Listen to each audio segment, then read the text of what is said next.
na-realize ko rin na kailangan ko rin magpatawad. Kasi kahit na tatay ko pa rin siya. At paano naman siya humingi ng tawad sa'yo? Sabi niya po, pag pinagsisisilan niya na lahat ng nagawa niya sa akin. Kasi nga ako naranasan niya yung buhay kulungan. Lalo po siya doon. Yung mga pag-rape, Naranasan niya daw lang. opo. Kaya sabi niya po, pinagsisisihan niya na daw po yung ginawa niya sa akin. Yuki, may anak ka na rin ngayon, asawa ka na rin. Opo. Ano ang iyong maia-advise doon sa mga babaeng nakakaranas ng sexual abuse? Ang may advice ko lang po, huwag silang matakot na magsumbong sa nakakatanda or lumapit sa may katungkulan na inaabuso o sinasaktan sila ng kung sino man ang tatay man nila or ng sino mong ibang tao.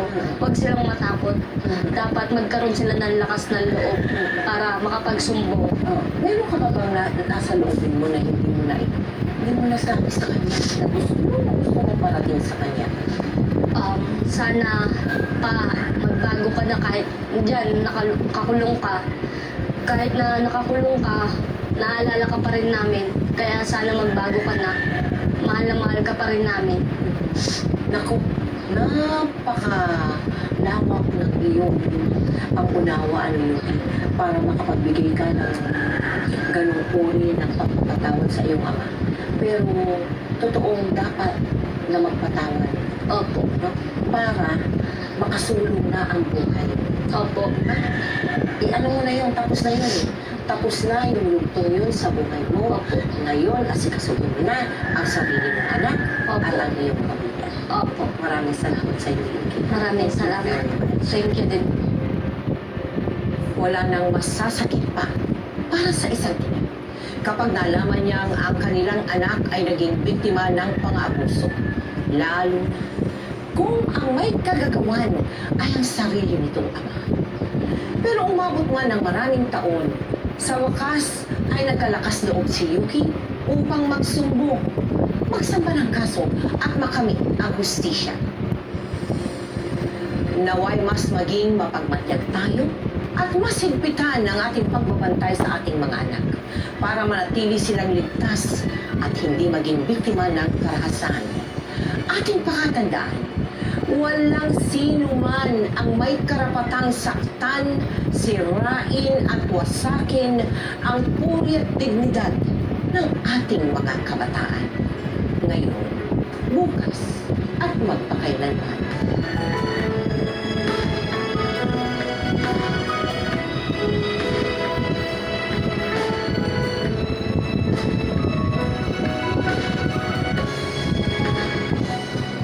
Dito ang sumasok. Dito.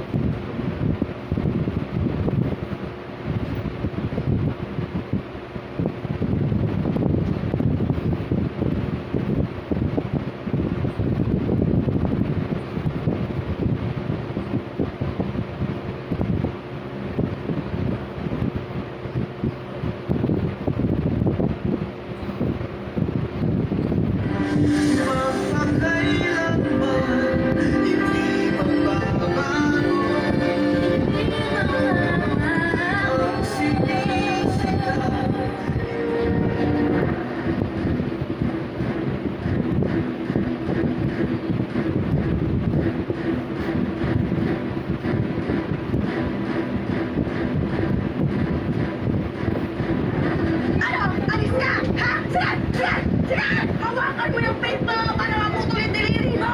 Pakaya sa electric bata ka! Sige! Tira! Wow ka na yan! Sige! Awin mo! Awin mo! Ninyo, ako ano bang magawa ko sa bahay, ha? Saka wala pa tayong sustento. Hindi may paliwanag ang pighati ng OFW na si Erlinda Kagalitan nang ilibing ang 2 taong gulang na anak na si John Earl. Inihabilin niya ang anak sa mga pinagkakatiwalaang kamag-anak pero namatay sa labis na pagpalo. Nagmahalan ka. Nung sa iyong mga kasakit, wala man ako nagatanda. Patay na si John Earl!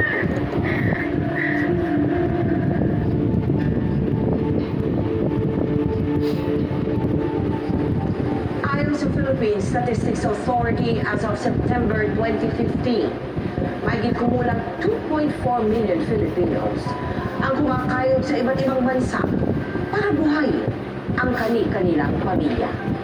Karamihan sa kanilang mga ina na napipilitang iwan ang kanilang mga kawawang anak. Taon ang binibilang bago nila ito muling nakakapiling.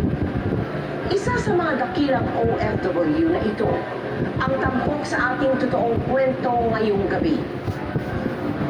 Nitong nakaraang November 15, aming ibinalita sa 24 oras ang karuman-duman na pagkamatay ng isang 2 taong gulang na bata sa kamay ng kanyang tiyuhin at tiyahin.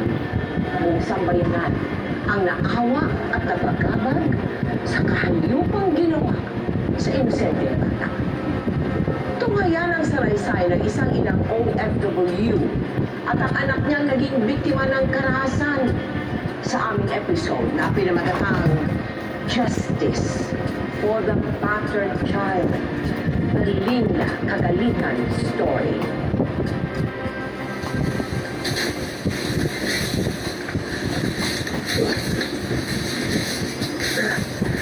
Insan, tuloy mo yung plano mo.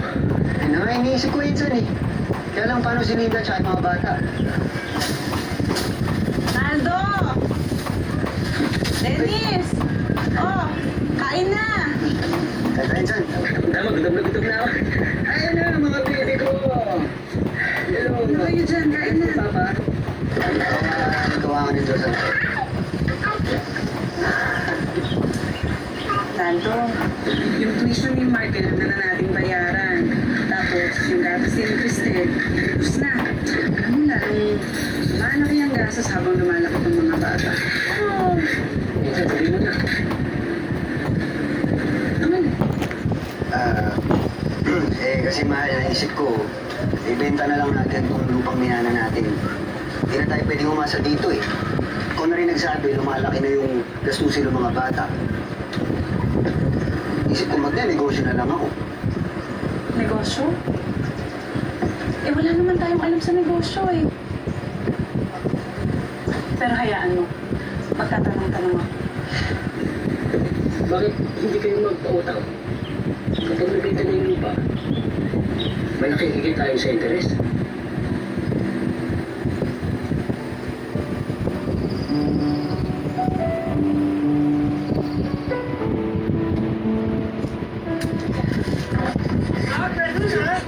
Larawan ng isang simple ngunit masayang pamilya, sina Naldo at Linda, kasama kanilang 2 mga anak na sina Mark at Cristel.